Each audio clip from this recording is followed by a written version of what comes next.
My channel. मैं हूं सविता। दोस्तों आज की ये क्लास होगी बीएड फर्स्ट ईयर की, जिसमें हम paper first knowledge and curriculum के वेरी शॉर्ट टाइप क्वेश्चन करेंगे, यानी कि अति लघु उत्तरीय प्रश्न होंगे।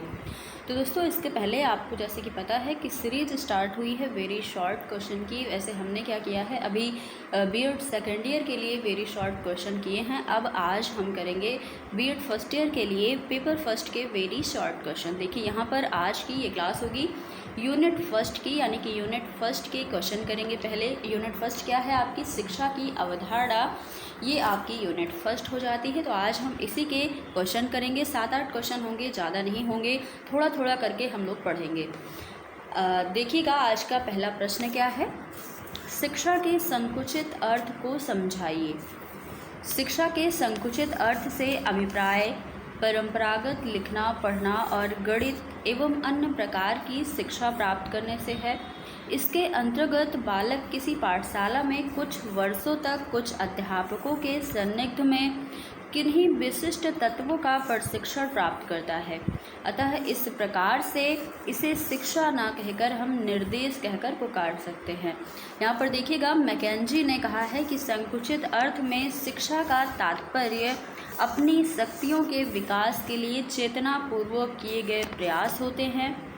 संकुचित अर्थ किसी विशेष कौशल के सीखने तक सीमित रहता है। विद्यालय परिवेश या नियोजित परिवेश संकुचित शिक्षा का स्थल माना जाता है। तो दोस्तों देखिएगा संकुचित अर्थ जो है इसे आप ऐसे समझ सकते हैं कि जहाँ पर हम प्रॉपर तैयार होकर जाते हैं या फिर प्रॉपर हमें कोई सिखाने वाला होता है। जैसे हम स्कूल जाते हैं तो वहाँ पर अच्छे से तैयार होकर एक टाइम होता है और वहाँ पर शिक्षक होते हैं हमें पढ़ाने के लिए, और एक टाइम होता है। तो इसलिए ये एक संकुचित अर्थ हो गया शिक्षा का। लेकिन अगर व्यापक अर्थ आप देखेंगे, व्यापक अर्थ इसका, तो आप अगले प्रश्न में देखिएगा, तब आपको और भी अच्छे से क्लियर हो जाएगा। तो दोस्तों देखिए अगला प्रश्न ही हमारा है, शिक्षा का व्यापक अर्थ बताइए। टी रेमंड ने यहाँ पर कहा है कि शिक्षा विकास की वह प्रक्रिया है जिसके द्वारा व्यक्ति अपने भौतिक, सामाजिक, आध्यात्मिक वातावरण को विभिन्न प्रकार से अनुकूलित करता है। वह जीवन है जो वास्तव में स्वयं को ही शिक्षित करता है। एक व्यक्ति व्यवसाय, गृह जीवन, मित्रता, विवाह, पितृत्व, मनोरंजन, यात्रा आदि से कुछ ना कुछ सीखता ही रहता है। तो दोस्तों व्यापक अर्थ में आप ये कह सकते हैं कि जो शिक्षा है वो हमारे जन्म से लेकर मृत्यु तक चलती है। हम कहीं भी कुछ भी सीख सकते हैं। इसके लिए हमारी उम्र की ना कोई सीमा होती है, ना कोई स्थान की सीमा होती है, और किसी से भी हम सीख सकते हैं। तो ये हो गया एक व्यापक अर्थ। आगे देखिए क्या लिखा है कि व्यापक शिक्षा जन्म से लेकर मृत्यु पर्यंत चलती रहती है। बालक जन्मते ही, यानी कि जन्म लेते ही माँ से कुछ सीखता है, पिता से, और कुछ बड़े होने पर जैसे वह थोड़ा सा बड़ा होता है, समाज की देखरेख में आता है, वह अपने समुदाय से कुछ ना कुछ सीखता रहता है। तो बच्चा जो है वो हर समय कुछ ना कुछ सीखता है। किसी से भी वह अगर खेलने जाता है तो वहाँ पर भी कुछ सीखता ही रहता है। तो ये हो गया व्यापक अर्थ के रूप में शिक्षा। अगला प्रश्न देखिएगा जो कि है, शिक्षा के विश्लेषणात्मक अर्थ को स्पष्ट कीजिए। तो दोस्तों शिक्षा शब्द इतना बहुअर्थी है, यानी कि इतने ज़्यादा अर्थ वाला है, इसके बहुत सारे अर्थ हैं कि इसकी व्याख्या हम कई प्रकार से कर सकते हैं। देखिएगा यहाँ पर कुछ पॉइंट दिए गए हैं। पहला है कि शिक्षा छात्रों की जन्मजात शक्तियों के विकास के रूप में। तो दोस्तों कुछ मनोवैज्ञानिकों का ये कहना होता है कि छात्रों को ज्ञान को छात्रों के मस्तिष्क में ठूस ठूस कर भरना ही शिक्षा नहीं होती। इसके विपरीत शिक्षा का अर्थ बच्चों के या छात्रों के जन्मजात शक्तियों का सर्वांगीण विकास करना होता है, यानी कि उसके उनका सारा विकास हो सके, सर्वांगीण विकास हो सके। तो ये होता है इसका अर्थ। अगला है शिक्षा नवीन सूचनाओं के रूप में। अगला है शिक्षा एक प्रगतिशील प्रक्रिया के रूप में। तो शिक्षा एक प्रगतिशील प्रक्रिया ही तो है, हमेशा चलती रहती है, ये कभी रुकती नहीं है। शिक्षा विद्यालय की परिधि के सीमित ज्ञान के रूप में।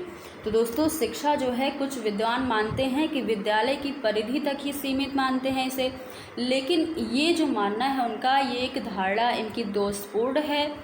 शिक्षा तो जीवन पर्यंत चलने वाली प्रक्रिया है, कभी रुकती नहीं है, जिस पर हमारी उम्र का और स्थान का कोई भी प्रतिबंध नहीं होता। तो यहाँ पर दिया गया है, आप देख लिए हैं ये 4 पॉइंट शिक्षा के विश्लेषणात्मक अर्थ के रूप में। अगला प्रश्न देखिएगा जो कि है शिक्षा के वास्तविक अर्थ की संक्षिप्त विवेचना कीजिए। वास्तविकता क्या है शिक्षा की? शिक्षा का अर्थ बालक की मूल प्रवृत्तियों के विकास एवं सहज प्रवृत्तियों के निर्माण से होता है। बाहरी ज्ञान की अपेक्षा आंतरिक विकास कार्य आवश्यक है। यह एक गतिशील प्रक्रिया है जिसमें बालक, शिक्षक एवं पाठ्यक्रम की त्रिवेणी है। यह मनुष्य के विकास में काफ़ी सहायक है, बाधक नहीं है। अतः शिक्षा व्यक्ति के पूर्ण विकास का माध्यम है। ये उसे विभिन्न परिस्थितियों में सामंजस्य करने की प्रेरणा भी देती है। तो ये हो जाता है इसका वास्तविक अर्थ। अगला प्रश्न देखिएगा। अगला प्रश्न है शिक्षा की प्रकृति को समझाइए। तो देखिए कि इसकी प्रकृति क्या है। तो दोस्तों, शिक्षा को ना तो केवल विज्ञानों की श्रेणी में रखा जा सकता है और ना ही केवल कलाओं की श्रेणी में। यह जो है ये विज्ञान भी है और कला भी है। इसमें सिद्धांत और व्यवहार दोनों ही निहित होते हैं। इसमें जीवन शास्त्र जैसे भौतिक विज्ञान शिक्षण तथा जीव विज्ञान शिक्षण के साथ साथ मनोविज्ञान तथा समाजशास्त्र जैसे सामाजिक विज्ञानों को स्थान प्राप्त होता है।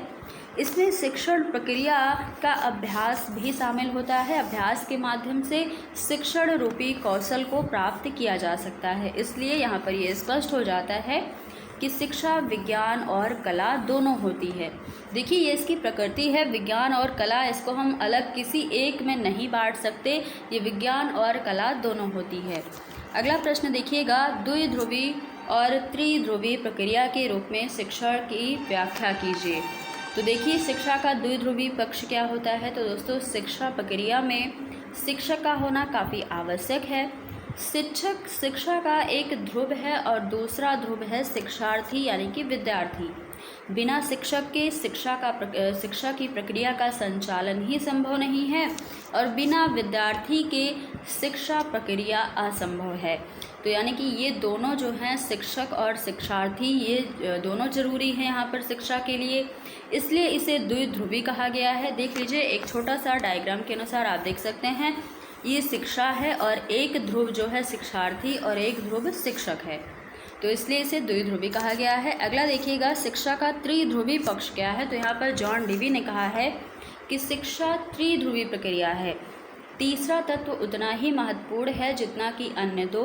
शिक्षा का तीसरा ध्रुव क्या है। तो इन्होंने पाठ्यक्रम को तीसरा ध्रुव बताया है। देखेंगे एक छोटा सा डायग्राम से। तो देखिए कि यहाँ पर 3 ध्रुव हैं। पहला जो ध्रुव है वो शिक्षार्थी है, दूसरा है शिक्षक और तीसरा इन्होंने जोड़ दिया है पाठ्यक्रम को। तो यहाँ पर इस प्रकार ये त्रिध्रुवी प्रक्रिया हो जाती है शिक्षा की। अगला प्रश्न है शिक्षा के महत्व की संक्षिप्त विवेचना कीजिए। तो देखिए कि शिक्षा के महत्व क्या हैं। सामान्य रूप से शिक्षा व्यक्ति के मूल प्रवृत्तियों का नियंत्रण, मार्गांतरीकरण तथा शोध करते हुए उसकी जन्मजात शक्तियों के विकास में इस प्रकार सहायता प्रदान करती हैं कि उसका सर्वांगीण विकास हो सके। यही नहीं, शिक्षा व्यक्ति में चारित्रिक तथा नैतिक गुणों, एक सामाजिक भावनाओं को विकसित करके उसे प्रौढ़ जीवन के लिए तैयार करती हैं कि वह अपनी संस्कृति तथा सभ्यता का संरक्षण कर सके, उत्तम नागरिक के रूप में सामाजिक सुधार करके राष्ट्रीय सुरक्षा के लिए अपने प्राणों की आहुति देने में वह जरा भी हिचकिचाए नहीं। तो ये आपने देख लिया इसके जो महत्व हैं शिक्षा के, उसको देख लिया। अब अगला प्रश्न है जो कि आज का लास्ट प्रश्न होगा, ये हम देखेंगे। रूसो की निषेधात्मक शिक्षा क्या है। देखिएगा, रूसो ने स्त्री पुरुष को एक जैसा नहीं माना है, इसलिए इनकी शिक्षा को निषेधात्मक कहा गया है, क्योंकि इन्होंने स्त्री पुरुष को एक जैसा नहीं माना है, अलग अलग माना है। इन्होंने स्त्री को पुरुष का एक पूरक माना है और उसका कोई स्वतंत्र व्यक्तित्व नहीं माना। इसलिए स्त्रियों की शिक्षा के विषय में उनके विचारों की कटु आलोचना की गई, किंतु रूसो के विचारों की आलोचना करने से पहले उनका स्पष्टीकरण यहाँ पर जानना आवश्यक है। तो देख लीजिए, स्त्रियों की शिक्षा को रूसो ने सोफ़ी की शिक्षा के रूप में दिखाया है। अब ये सोफ़ी कौन है। तो दोस्तों, सोफ़ी जो है ये एमिल की एक भावी पत्नी है और रूसो उसे उन सब बातों की शिक्षा देना चाहते हैं जिनसे एमिल के लिए अधिक से अधिक उपयोगी हो सके और वह अपने पति को यानी कि एमिल को सुख पहुंचा सके। तो इनका मानना है कि जो स्त्री होती है या फिर कोई लड़की होती है, उसका शिक्षा के रूप में वह अपने पति का ध्यान रखे, वो इतनी शिक्षा प्राप्त कर ले कि वह सिर्फ अपना घर संभाल सके, अपने पति को खुश रख सके। तो इनका ये मानना था, इसलिए इनके विचारों की आलोचना हुई थी। अब यहाँ पर इन्होंने एक कथन भी कहा है, देख लीजिए कि प्रत्येक कन्या को अपनी माँ का और प्रत्येक पत्नी को अपने पति की आज्ञा का पालन करना चाहिए। ये कथन था रूसो का। देखिए, इन्होंने एक तरफा बात की है, यानी कि स्त्रियों के लिए इन्होंने आलोचना की है, इसलिए इनकी शिक्षा को निषेधात्मक शिक्षा कहा गया है। तो दोस्तों, ये थी आज की क्लास, ये थे आज के प्रश्न। आई होप आपको आज के प्रश्न अच्छे लगे होंगे। तो दोस्तों देखिए, अगर आप सभी अपने एग्ज़ाम के लिए काफ़ी मेहनत तो कर ही रहे हैं, लेकिन आप यकीन नहीं करेंगे, हम भी आपके साथ आप लोगों के लिए मेहनत कर रहे हैं, क्योंकि ये जो क्लास आपको मिल रही है, इसमें आप खुद ही गौर कीजिए कि ये जो नोट्स आपको मिल रहे हैं, ये हैंड रिटन नोट्स से आपको पढ़ाया जा रहा है। हम चाहें तो हम भी आपको डायरेक्ट बुक से पढ़ा सकते हैं, बुक की लैंग्वेज में, लेकिन फिर आपका क्या फ़ायदा होगा हमारे चैनल पर आकर, क्योंकि किताबें तो आपके पास भी होंगी। आपने एडमिशन लिया है तो जाहिर सी बात है कि आप किताब लिए होंगे और आप किताब से खुद से पढ़ सकते हैं। लेकिन सोचिए, अगर किताब की लैंग्वेज को आपको आसान बना दिया जाए और आपको आसानी से समझ आ जाए, यही तो ज़रूरी है। इसलिए दोस्तों, हमारे चैनल पर आपको वो कंटेंट मिलेगा जो आपके एग्ज़ाम के लिए ज़रूरी है और आसानी से आपको समझ आए।